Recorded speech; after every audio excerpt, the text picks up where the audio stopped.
Oh, I forgot my insult. I was going to insult you. Well, I'm still reeling from your gelatinous cube insult, so.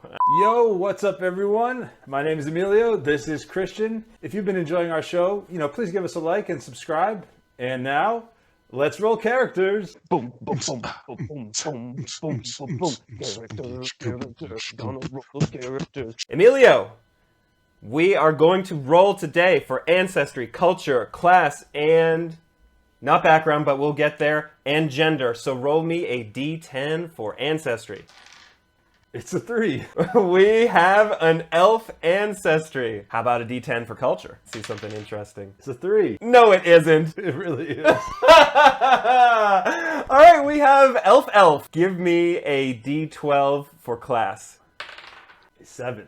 That is a paladin. We know the background. Yeah, we decided that we're going to give a shot rolling a noble today. Yeah, all right, well, roll me a d4 and see what the gender of this noble is. 3. Non-binary. Okay, at least we get something that's going to mix this up a little bit. It doesn't seem all that exciting. What are your first thoughts for this character? Oh, okay. So yeah, we have an elf noble. At first I had a thought about an Elrond type character, but he's not exactly a paladin. I'm thinking about an elf who probably would have needed to renounce where they came from so that they could take up the sword for whichever god or goddess they are pledging themselves to. That could have something to do with being non-binary. I hadn't thought about them renouncing their noble ancestry. It wouldn't make sense for them to kind of stay in the nobility, I think, right? They've got to just be living this life as a warrior of some god. I'm curious to think about some kind of twist. By minute 14 we'll be in some really weird place, but let's figure out what their ability scores are and see if maybe they're like really not wise, and that gives us something. You are up first then with strength, and as a reminder, we are now 4-4. Whoever wins this one wins all the marbles, baby. This is oh, we're actually putting the marbles up this time. Okay, good. Yeah. New histrionic fire elemental. Histrionic fire elemental? Well, I mean, that actually checks out, though. 4d6 for strength, and it's going to be amazing. Here we go. 6, 6, and 3 is 15. Strength won't save you from my fast fingers. Come on, dexterity. And it's a 12. Here we go. Constitution. Yes. What a fun time we're having. 14. Oh, man. See how smart our elf is. 15 smart. Okay, Wow. I'm still in it. Let's see what you got for wisdom. 16. No! Come on! All right, here we go. This is a wild character. I think I've lost my marbles. I rolled well. It's a 15, but it is not enough to save me. What is... I mean, this character is the bee's knees. Super powered. Bee's knees, as the kids say, yes. Amazing rolls. Super close. Let's see those marbles, buddy. Okay, I got your marbles right here, bucko. That does put me at 5-4, Christian. All right, so we got our numbers, and I'm still reeling from my loss here, but now let's take a look at some of the proficiencies here. So we have a couple already from the noble, and that gives us persuasion and history. And so now we get a couple other proficiencies that we get to choose. We've got athletics, insight, intimidation, medicine, and religion. The ability scores haven't really given us much guidance here. There are no particular weaknesses. Their stats are so freaking high, and they're an elf.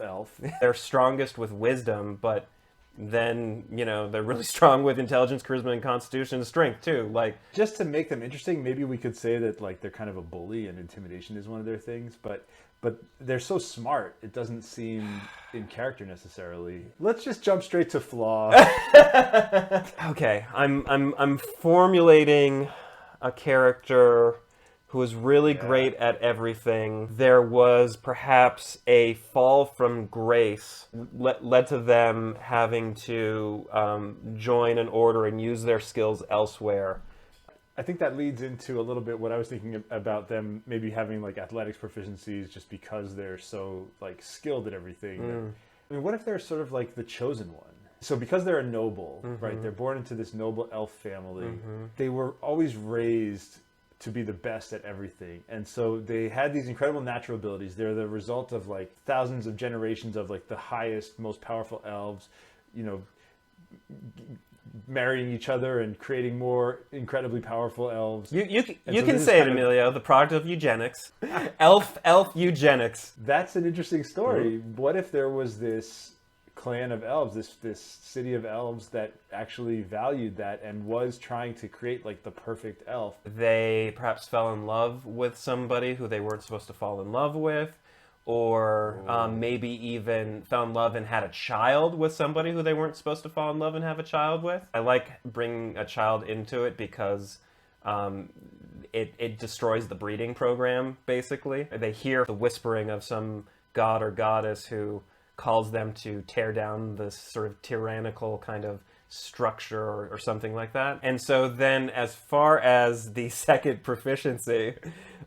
Whatever. Yeah, it doesn't matter. Okay, let's have it be insight. We've got athletics and insight because who cares? They're great at everything. Insight could fit. It could be part of the reason why they realized that this wasn't the life for them, or that they fell in love with this other person because they felt something strongly for them. I assume we're at minute 14 now, Christian. The characters coming together amazingly. Let's get some of those details down. We're going to start with the personality traits and the ideal. So we have one that really sort of stands out perfectly for this story that we're kind of throwing together here, and that is, despite my noble birth, I do not place myself above other folk. We all have the same blood. And this is actually almost sort of revolutionary for this particular character who was really engineered to be what they are, and they're saying, you know, that's not the reality of who I am and who everybody else is. And then the second one is one that, you know, you don't want to get on the wrong side of this particular paladin. They're saying, my favor, once lost, is lost forever. So they'll give you a chance, and if you take advantage of that, then you don't get a second chance. Then with the ideal, we have one that also just sort of works really well with what we're going for here, which is respect.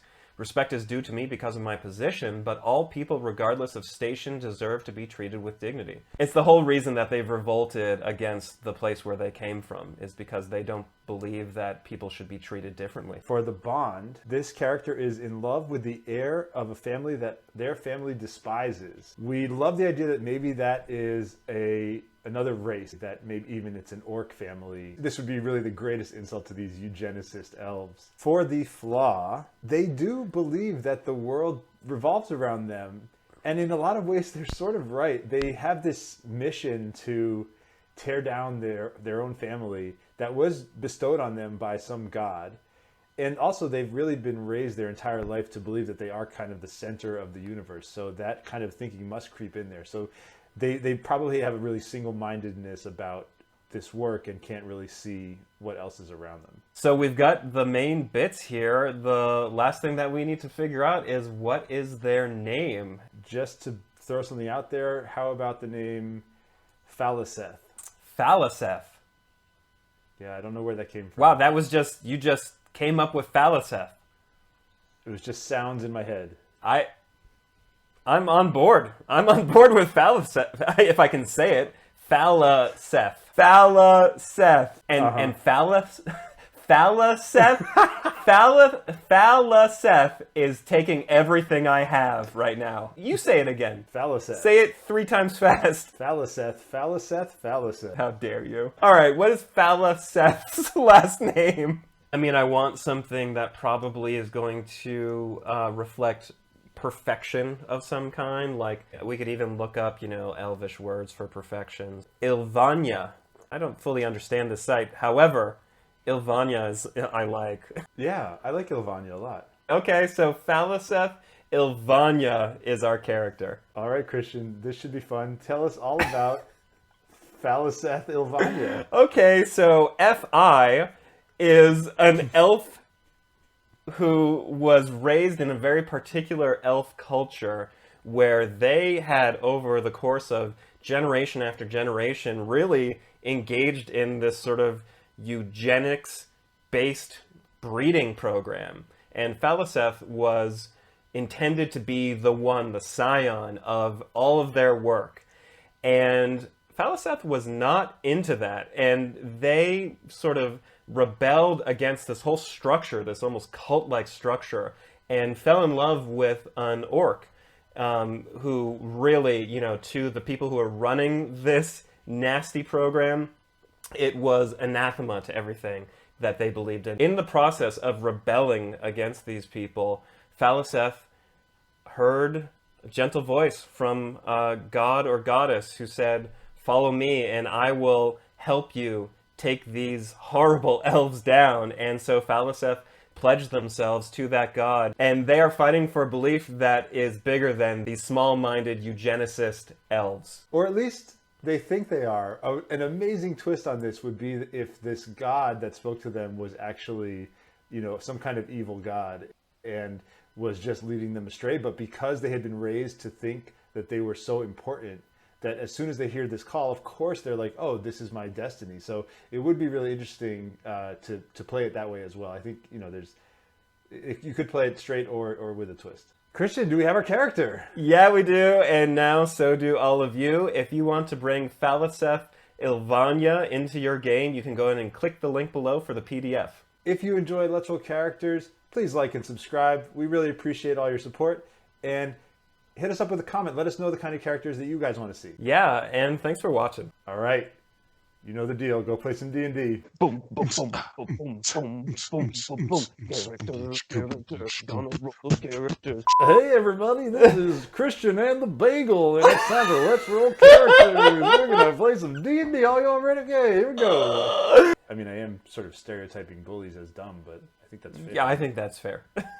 And any bully who wants to say something about that can march right over to Emilio's house and tell him. Yeah, that's fine. You can do that.